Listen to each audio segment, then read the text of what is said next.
chronic disease outcomes, basically. So we're looking at remittances specifically, how many chronic disease patients within these couple of clinics actually receive remittances from the U.S. and how the change in that remittance level has had any kind of effect on their disease status. And we're still now going over the data about that. But then this coming summer we're going to be basically installing a pilot project of the telemedicine program. So it's going to be looking specifically at diabetes and getting the telemedicine program up and running and working with actual patients. Yeah. So that's exciting. Voy a repetirme en un minuto, pero it's going to be surprising to many people that in the United States, that given how poor people are here in Honduras, that we would be focusing on the use of cellular phones, because this is really kind of seems like a luxury good.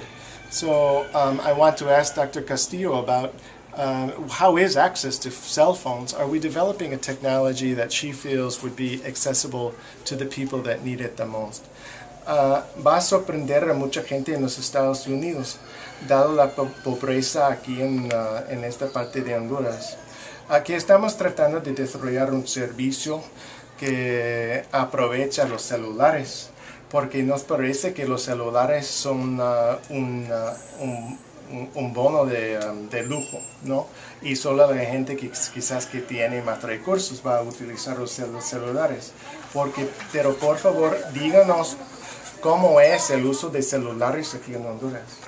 Sí, es muy frecuente que toda persona tenga, porque no necesariamente van a tener un teléfono caro. Hay personas que sí pueden obtener un teléfono de mucho costo, pero por lo general la mayoría está comprando también teléfonos baratos que pueden usar con saldos pequeños y están comprando día a día su saldo, entonces ellos pueden recibir y hacer llamadas. Dr. Castillo says that, yes, here in Honduras, many people can buy expensive cellular phones, but you can also buy them very, very cheaply. And that's exactly what most people do. They buy very cheap phones, and then they pay with cards. They don't have to have a cell phone plan. They buy day to day so that they can receive calls from their cell phone. Y entonces, mucha gente sí tiene celulares. Sí. En cada casa, más de una persona tiene un celular. Yeah, in every house, at least one person has a cell phone. Dr. Mendoza, can you tell us more what this CarePartner model, the program that we are working together on, what it represents to you as a resource that could be developed as part of your plan for Yojoa International Medical Center? Yeah.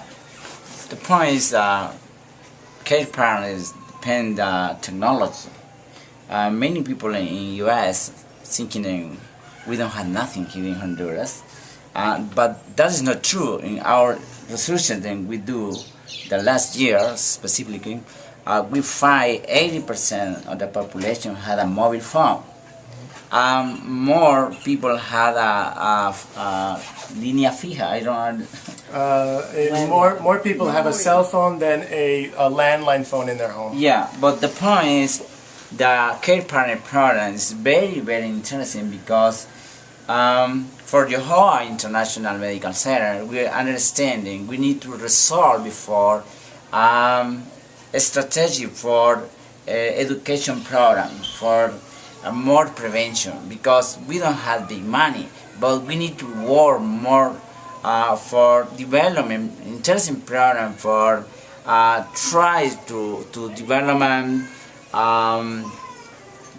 for use the technology for education program specifically.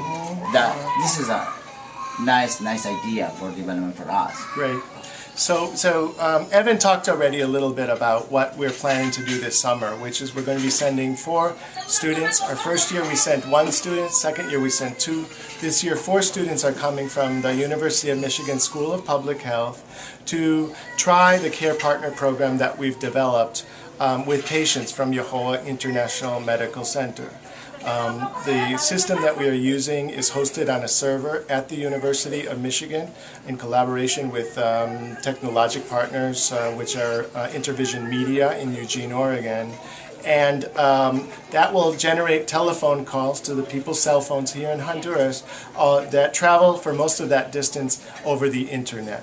So as long as there's an internet connection between the clinic here and the United States, everyone can receive this self-management support for their diabetes. So this summer we're going to be testing that system out with 50 to 100 diabetes patients here in Yojoa International Medical Center and getting input from them and from the rest of the community about how this program works for diabetes. So that's really our short-term goal, but the longer-term goal for this program, Dr. Mendoza, what are the other types of applications that you would like to see us develop for the CarePartner program? It's very, very interesting for different program, for education program.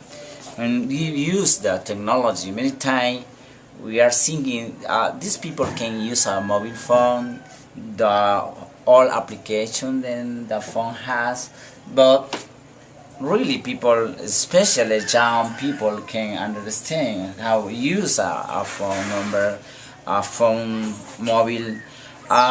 We have different applications. For example, pregnancy women. Many times, pregnancy women can go to the public service or for a private service for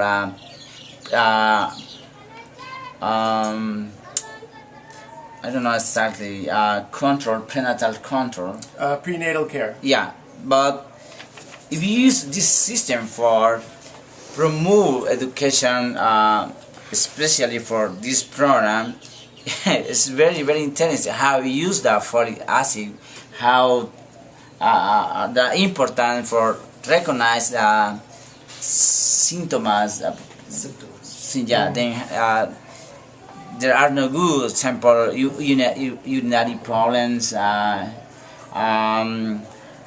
sangrados, blood, bleeding. Yeah, different problem. But other aspects, example nutrition.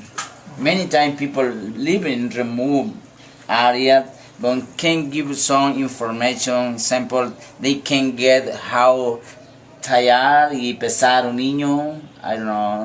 How the height and weight of the baby. Yeah, they can answer for a specific question about talla y peso, and we can recognize this baby has a chronic desnutrition. Right. So they could use their cell phones to report on the growth and on the weight of the baby over time, and through that you could monitor their progress and see if they have dysnutrition or malnutrition. Other aspects, example in dengue and malaria, is very, very interesting. We can use that technology to and this program too for promote education, for recognize when people in different areas has a fever or something signs symptoms, then can for us doctor can understand that there is a problem for dengue or for malaria. So there are many potential applications. Yeah, different applications. Yeah. Okay. Well, I think that's it for now. Dr. Mendoza, of course, we have to point out you look really great in your University of Michigan scrubs, so and we're all glad for that. So thank you all very much, and have a good day. Bye-bye.